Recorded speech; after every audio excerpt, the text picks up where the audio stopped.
ఏంటి mummy fried rice ఏది? తెల్ల ఫ్రైడ్ రైస్. మరి అదేంటి ఫ్రైడ్ రైస్ తేకుండా నూడిల్స్ తెచ్చావు కొత్తగా నువ్వు? ఏమో తినాలనిపించింది, మన చాలా రోజులు అయింది తినాలనిపించింది అందుకని తెచ్చా. అసలు తిన్నా నేను ఫ్రైడ్ రైస్ నూడిల్స్ అస్సలు తిందండి, అందుకే ఎందుకో తినాలనిపించింది తెచ్చా. మేమైతే ఎంత కావాలంటే అంత తినేస్తాం నూడిల్సే. ఎప్పుడు చూసినా ఎగ్ ఫ్రైడ్ రైస్ అనిద్ది. ఎప్పుడు ఎగ్ ఫ్రైడ్ రైస్ తింటా. అలాంటిది ఇప్పుడు ఎందుకో నాకు తినాలనిపించింది. అంటే ఇది సగం నీకు, అది సగం నాకు. అప్పుడు ప్లేట్లు ఎక్స్చేంజ్ చేసేసుకున్నాం.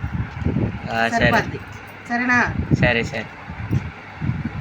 ఇది నాకు, మరి ఇది చూడు నాకు. ఓహో, ఇది నీకు. ఇప్పుడైతే ఎక్స్చేంజ్ అయిపోయినాయండి. అదేమో మా మనోజ్కి, ఇదేమో నాకు. ఇక్కడ తినేసాడు. ఇది తినే స్పూన్ చూడండి ఎలా పెట్టండు. ఇది నా స్పూను.